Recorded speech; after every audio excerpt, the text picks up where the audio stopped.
To be honest with you guys, after 2 episodes of this series, I'm already feeling it. 2 episodes, that's all it took. Yes, I have a sweet tooth, but I didn't expect the amount of sweets I would be taking in to actually produce this whole show, because the truth is, I'm going out, I've got to taste these things, I got to do the research, and I'm not the best baker. So when I come back here, I'm failing multiple times, and every time I do fail, you know, of course I'm tasting along the way, all leading to sugar crashes of epic proportions. So for episode 3 of Sweet Tooth, I'm going to be exploring the donut, which is by far one of the most popular food items in New York City. People are donut obsessed here, but I'm going to try something a little different for this episode. I'm going to try to make a healthier product so I don't get taken down. You know, try to lower the sugar levels and figure out some other ways to create a healthier product that I feel good about. But before I attempt to make this healthier version at home, there was one place I felt like I had to stop at for inspiration, which is a place called Doughnut, and they've been slinging donuts since I think around 2010, and they started in Brooklyn. But when I tasted their donut for the first time maybe 7 years ago, that was it. I fell in love. It was the best donut I ever had. It was just so fresh, and I really liked it because it felt light. It didn't feel overly sweet like a lot of donuts out there. So we're gonna head over to Dough to see if we can get some tips on how to create a nice balanced donut that isn't too sweet.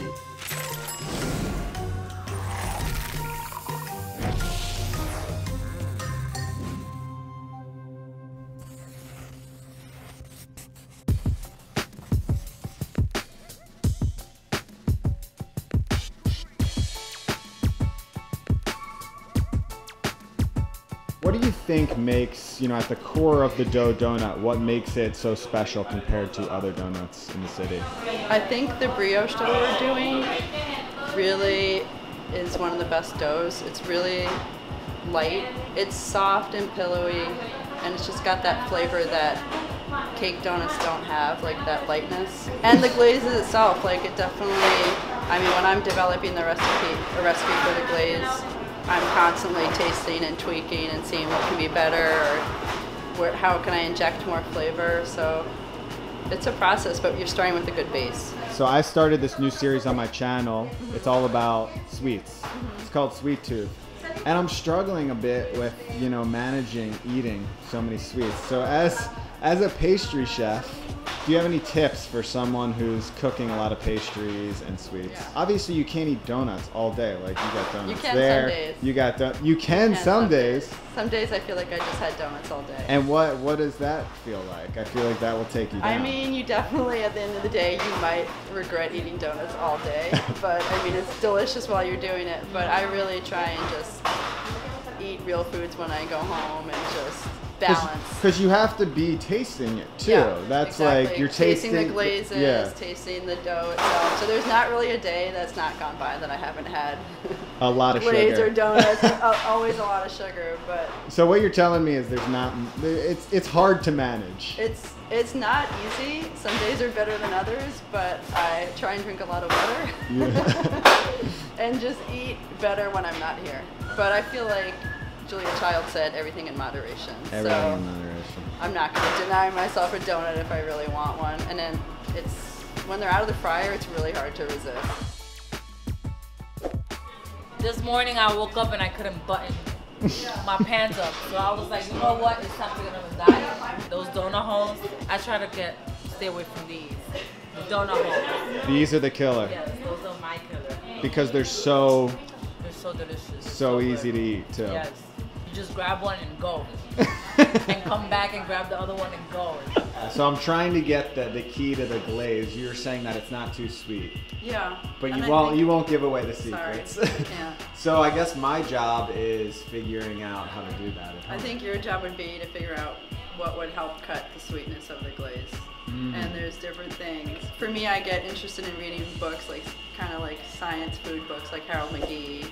Or there's this lady who used to be on Alton Brown's show on Food Network, Shirley Courier, who has a great book on baking. It's interesting, and it kind of helps you think through, like if you want to try and make a glaze that's not too sweet, Shirley might be like, well, you can add X, Y, and Z to help cut the sweetness. That really is my favorite donut in New York City. It tastes like you're eating just an incredible, luxurious brioche bread with just a sugar glaze on top. But I wanna craft a homemade version that is a little healthier, that is lower in sugar. And it's gonna take some research because I didn't get the tips that I needed from Laura. So we've got some work to do on this homemade version.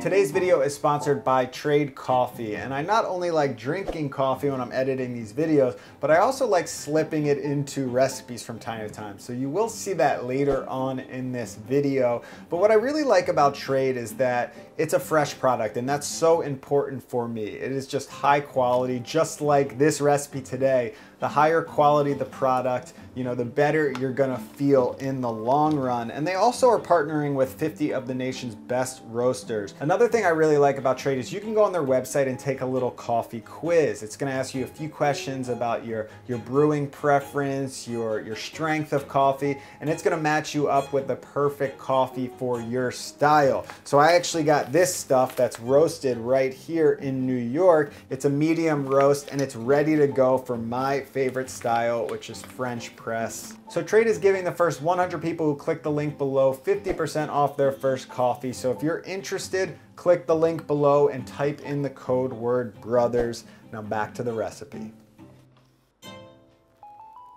So let's talk about this quest for a healthier donut. And I'm not talking about completely, you know, going in another direction like gluten-free or dairy-free.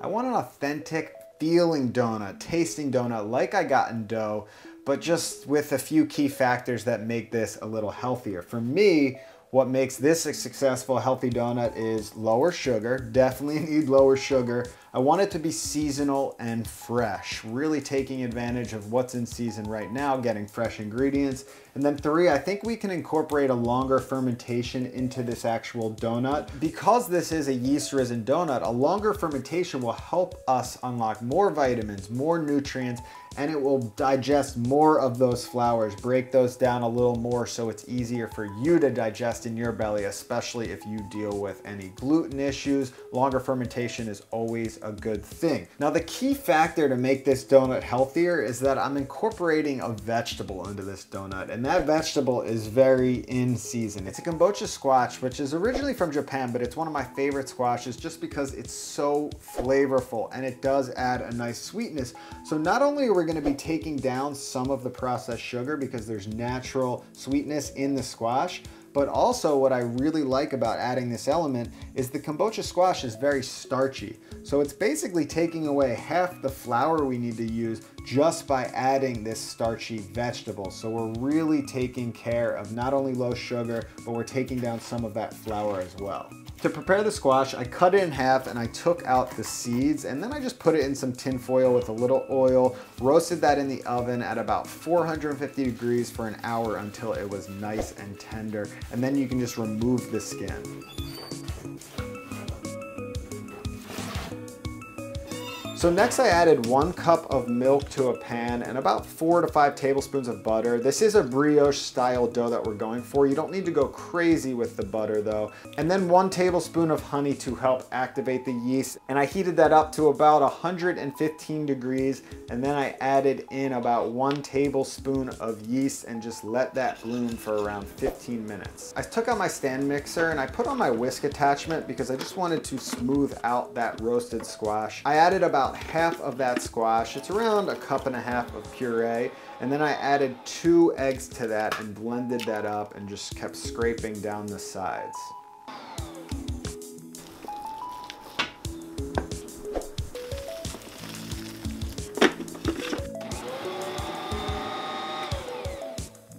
And at this point I could switch over to the dough hook because I am ready for my dry ingredients, for my flour. So I just incorporated around 4.5 cups of flour, nice and slowly, and just kept mixing that for around 10 minutes until the dough was nicely formed. Of course you could do this right in a bowl as well. I took the dough out of the mixer and right onto a floured surface, and then just kneaded that for another few minutes until it was nice and smooth. Then you know the deal. Let that sit in a bowl for about an hour to 2 hours until it is double in size. Since we're in the experimentation mood today, what I did was I tried 2 different sized donuts, and I really was just using any type of household utensils to cut these donuts because I didn't have the proper cutters. So for the first one, I used this little ceramic dish. It was about, I would say, 4 inches wide. That was going to be the bigger donut.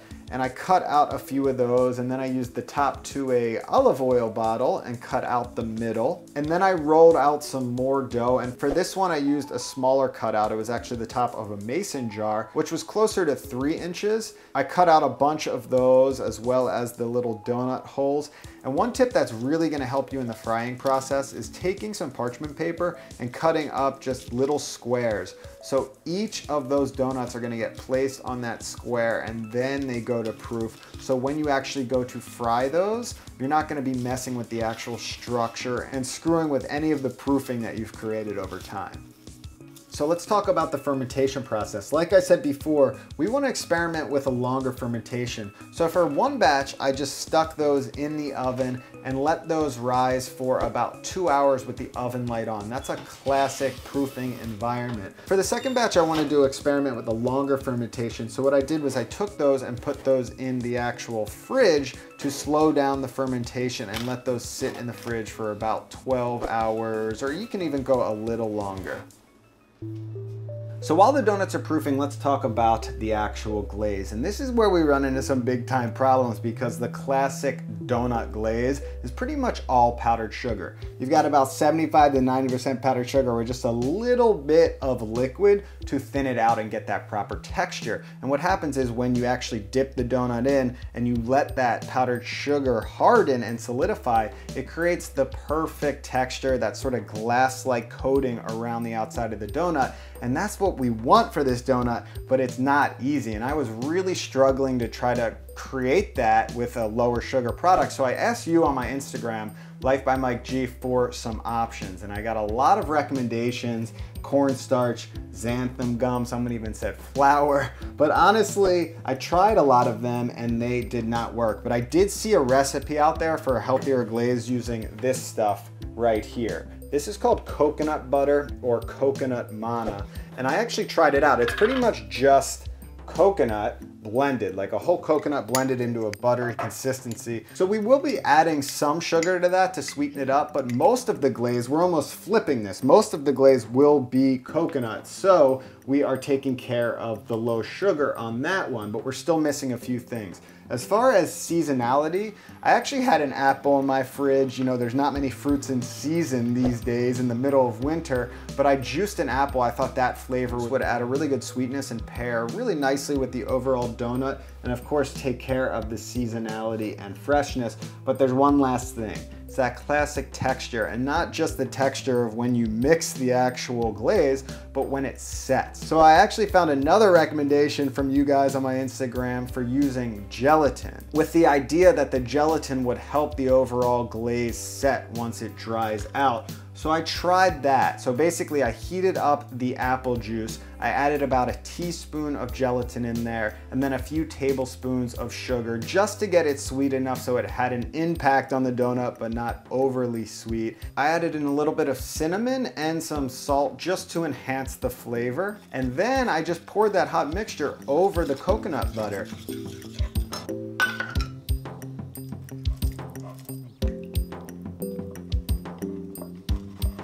And when I thought the consistency was spot on, I even tested it on my finger just to see how it would actually run off the donut once they were glazed. Now, as I mentioned before, I had that delicious coffee brewed from trade. I wanted to see how that would work as an icing. So I did the same exact technique. I had that hot coffee. I poured in a little bit of gelatin as well as the sugar, mixed it up until it was all dissolved, and then poured that over the coconut as well until I got a proper glaze.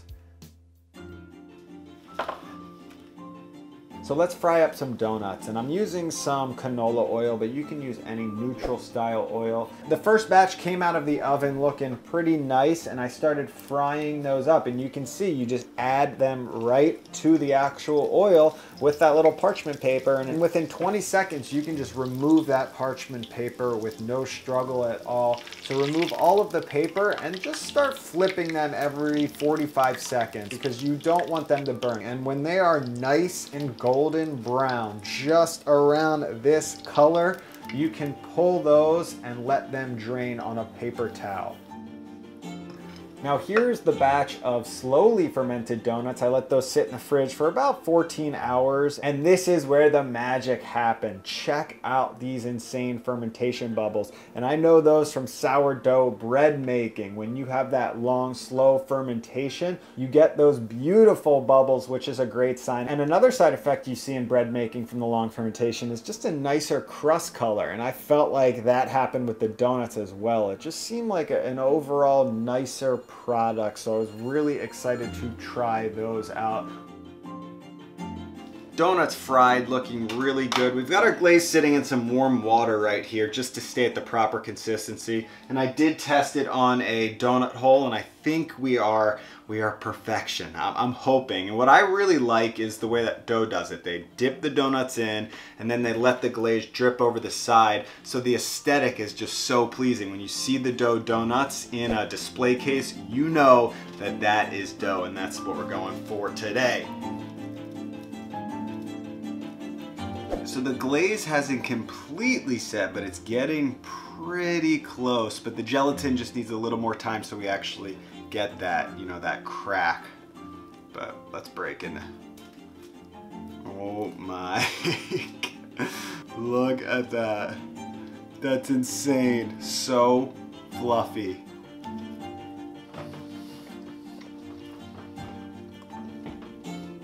The first thing that jumps out to me is the flavor and texture of this donut. Just take a look at that, like golden fluffiness. And I don't know if that's coming from the squash, the addition of the squash making it extra fluffy, but it is just beautiful. And the flavor isn't like overwhelmingly squash at all, but it adds a little sweetness and it just adds that extra dimension so you feel like you're not just eating straight bread, straight dough, which I really like. Then you have the glaze, which I'm really proud of because just aesthetically it was really tough to pull off. I failed many times and I almost bailed out a few times, but I'm very excited about this product right here. The goal was to create a healthier donut that wasn't going to take me down, and that I've been eating these and I feel fine. There's really not too much added sugar in these. You basically just have a bread product with an added vegetable in there. Then you have a glaze that is just mainly coconut. Check that out. See how the glaze has hardened?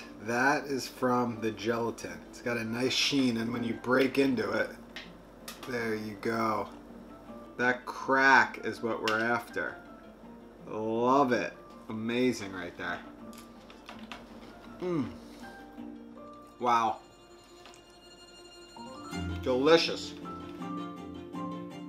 Boy, was that a journey, but I think another success in the Sweet Tooth series. These things are tough to really get a nice product. Baking, it's difficult. It's like one thing goes wrong and you screw up the whole entire batch, but in the end, we prevailed. Make sure you follow me at Life by Mike G if you want to see all my experimentations on Instagram before they happen on this YouTube channel. And thanks to Trade Coffee for sponsoring this video. Hey friends, just a reminder that Trade is giving the first 100 people who click the link below 50% off your first coffee. Just click the link below in the description and use my code word BROTHERS.